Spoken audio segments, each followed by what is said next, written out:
Then on top of that, he wore. There it is. He wore that. Yeah, there it is. It's a long bed, elongated bed. And because people were shorter than you see, some of the chairs are very, very low to the ground, actually. But he had the long bed, and they had you had the Gettysburg Address right on that, right under that. You can't see it here, but right there, the original version of the Gettysburg Address. And this is the original. And I'm looking, and I just looked around. I said, "Do you believe this?" Then all of a sudden, she goes to the view. She started hitting the hell out of me. Because they won't hire unless. I've had many people go on CNN and they call and said, "I don't know what to do. They want to pay me a lot, but I have to be negative on you." I said, "Be negative. That's okay." There are guys on like CNN, they won't hire them. Sean Duffy is a congressman, and he retired. He got a good job with CNN, but he was only positive about Trump. So they kept him, but they would never put him on. I mean, I respect what he did. He could have gone, negative. I tell people, go negative. Let my friends make the money. Well, it's just so crooked. The press is so crooked. It's crooked, but it's also they're diminishing themselves. It's crooked, but it's also they're diminishing themselves. They're killing all their credibility, and it's opening up the credibility to new media. It's opening up the credibility to independent media. In Los Angeles, you can't get proper amounts of water, right? And it's unbelievably expensive. And you might have a house in Beverly Hills. And they're actually thinking about rationing water. Can you believe it? Did you know the center of California was a giant lake? They have so much water. You ever see what it looks like before they rerouted it? I never saw that, no. The center of California, what was it, 200 years ago? How long ago did they do that, Jamie?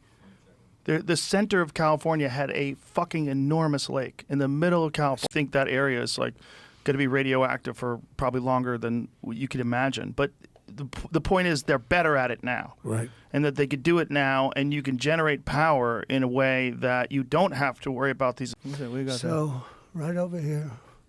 Oh, it's a tiny little mark. It zicked right there. Yeah. It healed up pretty fucking good. Well, it's pretty good. Yeah, it's little. It's not like some of the wrestlers, some of the UFC fighters. No, you didn't get cauliflower. No. He shouldn't have left. Number one, should have left from Bagram, because Bagram's this massive base. It's got tremendous acreage around it, tremendous. It's a very big, it was built many years ago.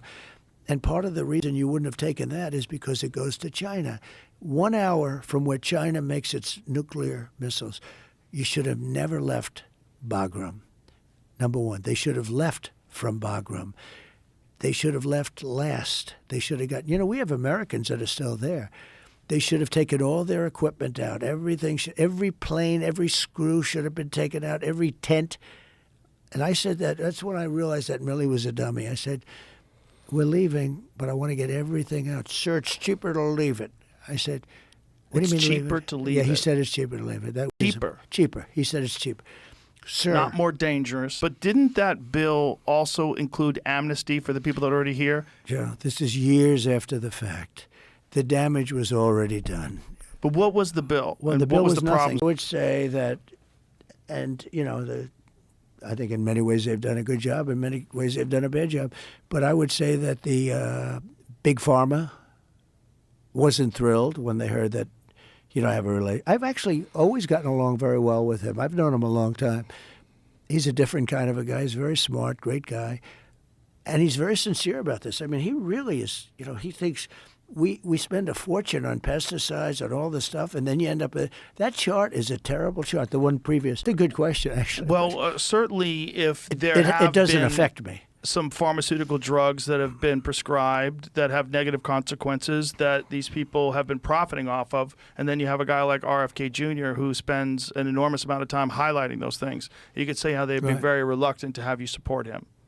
I would say that's an understatement. Yes. Yeah. So what do you do to stop that from getting in the way? Well, look, they've come up with some amazing things. I mean, I don't know how you feel. I know you're against certain vaccines, but like the polio vaccine, people had polio. I know you're against certain vaccines, but like the polio vaccine, people had polio. It was like a disaster. And they came up, Dr. Salk, and he came up with a vaccine, and there's no polio. Now, very interesting, there hasn't been polio, but now in the Gaza Strip, can you believe that? Have you heard that? There's been a big strain of polio coming out in the Gaza Strip. Is it vaccine-derived polio? Because, there's a strain of polio that comes directly from the vaccine, because unfortunately sometimes when you vaccinate people for polio, you actually give them